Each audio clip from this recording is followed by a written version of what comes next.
Oh oh oh, les enfants, c'est Monsieur Siri. Je pouvais pas vous laisser une semaine de plus sans podcast, donc il y a le Monsieur Siri regarde le SNL qui est là. Ce sera peut-être le dernier de l'année, sans doute, en tout cas pour le SNL, mais en tout cas niveau podcast Monsieur Siri. Je viens de courir, je suis soufflé. On lance un générique.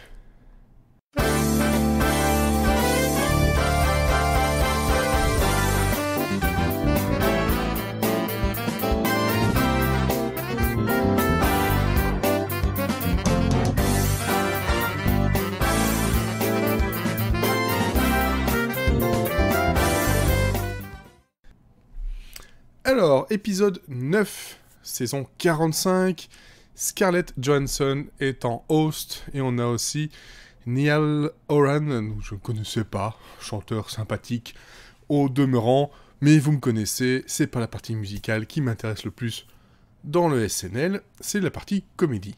Et oui, c'est un peu pour ça qu'on le regarde. C'est vrai que jusque-là, les épisodes du SNL, c'est pas ce qu'on a fait de mieux. On a Will Ferrell qui avait fait un très bon épisode, et globalement c'était tout. Mais là, pour cet épisode spécial Noël, Scarlett Johansson, et toute l'équipe bien entendu, nous ont servi un beau florilège de sketchs très sympathiques, drôles, sur lesquels on rit volontiers. Et ça, quand même, ça fait plaisir. On a donc eu du cold open avec des foyers américains qui fêtent Noël, et donc on voit leur centre d'intérêt politique et culturel, avec trois familles différentes, tout ça présenté par une Eddie Bryant déguisée en bonhomme de neige qui aurait hacké donc leur caméra maison. Plein de petits pics justement politique par rapport au impeachment, et aussi par rapport à Bad Boys 3. Oui, pourquoi pas. Et une imitation de Greta Thunberg entre la moquerie et le petit pic envers Trump à nouveau. Un cold open qui fonctionne bien, qui est bien rythmé et pas trop long. Franchement, ça commençait bien. On s'ensuit donc par un monologue, le monologue de Scarlett Johansson, qui dit que c'est la 6e fois qu'elle présente, et qui dit que de toute façon, si c'est mauvais, qu'est-ce que vous allez faire? Vous allez virer mon fiancé, mais qu'est-ce qu'on fera sans son chèque? Parce qu'il faut savoir, si vous ne le savez pas, que Colin Jost, qui est dans l'équipe scénariste du SNL, mais aussi dans le Weekend Update, est donc le fameux fiancé de Scarlett Johansson. Et là, on a un cold open très Avengers dans l'idée, drôle aussi. Franchement, on continue sur une bonne lancée, ça fait toujours plaisir. Et ensuite, on a eu donc pas mal de sketchs, donc forcément liés à Noël, parce que c'est un spécial Noël. Et on a eu une parodie de Marriage Story avec Conway Marriage Story, donc voilà. Donc justement un truc très politique entre là c'était Kate McKinnon et Beck Bennett qui jouent justement Kellyanne et George Conway. Comment voilà, ils essayent de parler devant la thérapeute. Désolé, je mélange mon français et mon anglais. La thérapeute qui est jouée par Scarlett Johansson, qui on sait, voilà, vous le savez, Marriage Story c'est un film avec Scarlett Johansson, donc voilà, on est dans la comédie, la parodie qui tourne autour de quelque chose de très actuel, et franchement de très pointu et très drôle. Donc ça, c'est vraiment... c'était assez sympa à voir. On a eu des chansons avec I Saw Mommy Kissing Santa Claus, qui était chanté par Cecily Strong, avec Scarlett Johansson notamment, et Beck Bennett aussi dans le sketch, entre autres, et Moffat aussi, si je me trompe pas, qui, on part d'une chanson très connue aux États-Unis pour en partir sur quelque chose de très louche et de très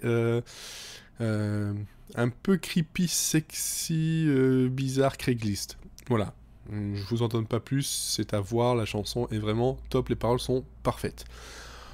On a eu le Hot Tub Christmas, donc tout ce qui se passe dans un jacuzzi et où un couple va rencontrer des fantômes de strippeuses qui sont... de stripteaseuses qui sont mortes à Noël et viennent hanter ce jacuzzi, et on apprend comment elles sont mortes grâce à une petite chanson sympathique et bizarre. Mention honorable pour ce sketch qui, voilà, on aurait pu s'en passer. Même chose pour le Celebrity Sighting, qui en fait, là, on joue sur une affiche de sécurité qui montre comment faire le mouvement de Heimlich et sauver quelqu'un, voilà, quand il s'étouffe. Et ces deux personnes-là, en fait, sont les personnes qui ont servi de modèle pour cette affiche. Et à chaque fois qu'ils vont dans un restaurant, ils sont arrêtés par les membres du personnel pour prendre des photos, pour poser des questions. Donc voilà, le côté un peu célébrité bizarre. Voilà, c'était sympathique avec Scarlett Johansson et Bowen Yang, qui franchement est un des nouveaux que j'aime vraiment beaucoup dans le cast de cette année. On a eu aussi un sketch sur un traducteur pour chiens qui fonctionne vraiment du côté politique aussi. Donc voilà, un côté tout ce que les chiens n'osent pas dire sur leur maître et ce qu'ils font, qui ça tourne un petit peu mal. C'est mignon, c'est rigolo, un peu gênant quand même parfois. J'ai beaucoup apprécié le Hallmark Dating Show. Donc Hallmark, vous savez, c'est une chaîne américaine qui passe beaucoup de comédies romantiques, et surtout à Noël, c'est spécialiste des téléfilms de Noël, comédies romantiques qui sont tous un peu dans le même moule. Et donc là, on joue sur un jeu de rencontre où la femme qui est toujours dans ces films-là doit choisir entre trois maris qui sont aussi des stéréotypes de ces films-là. S'en est suivi un Weekend Update très drôle, qui manie le non-politique de façon comme il sait le faire le mieux en tout cas, et aussi des invités très spéciaux comme Chen Biao, toujours joué par Bowen Yang. Donc c'est la deuxième fois qu'il arrive là-dedans et qu'il va lancer justement sur la guerre commerciale entre les États-Unis et la Chine, avec des petits pics dans tous les sens pour plein de monde, mais toujours avec un certain phrasé de Bowen Yang qui fait vraiment plaisir. Et on a eu un Kyle Mooney qui est arrivé en Baby Yoda. Alors là, Baby Yoda, à qui la célébrité est montée un peu à la tête, il attaque un peu tout le monde, notamment Bébé Groot, et ça tourne mal. Ça tourne très très mal. Ensuite, qu'est-ce qu'on a eu que je regarde dans la liste pour terminer? On a eu une soirée de Noël qui tourne mal dans un bureau, et deux employés doivent s'excuser avant d'être de toute façon licenciés, et on sent qu'il y a un petit problème de voilà, ça dépend quelle personne a fait quoi, et de traitement de faveur un peu entre une femme justement et un homme noir qui est là depuis très très longtemps, à qui on laisse un peu passer tout et n'importe quoi.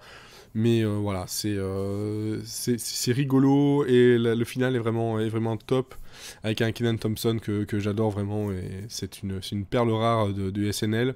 Même chose sur Singing Elf, où là on a Scarlett Johansson et Kenan Thompson qui nous jouent des espèces de rappeurs qui parlent, rappeurs électro qui chantent des chansons de Noël bizarres, très sexy et très sexe et très portées sur la drogue, dans un magasin, dans une grande surface. Et alors, la mention plus qu'honorable, la mention au top, une pub pour les vêtements d'enfants de Noël chez Macy's, les vêtements que les enfants détestent, etc., mais que les parents aiment parce que ça fait joli sur les photos. Et là, on a 2 minutes de rire, et j'ai pleuré de rire juste devant ça. Franchement, si vous devez regarder que ça de SNL, ça me va très bien. Ça et Baby Yoda. Voilà. Donc, un épisode 9 de la saison 45, pour moi, au top de sa forme, au top de son rire, de son rythme surtout. Pas de longueur, ou vraiment très très peu.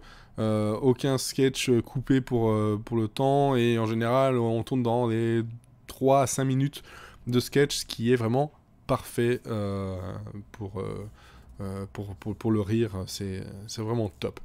Je vous souhaite à toutes et à tous de bonnes fêtes de fin d'année. Je vous donne rendez-vous donc en 2020 pour d'autres épisodes et d'autres podcasts Monsieur Série. J'espère que celui-ci vous aura plu aussi. N'hésitez pas à partager, à commenter et à me dire si vous avez eu envie de découvrir le SNL grâce à moi et ce que vous avez pu en découvrir, en bien comme en mal. Voilà, je vous souhaite encore une fois de joyeuses fêtes.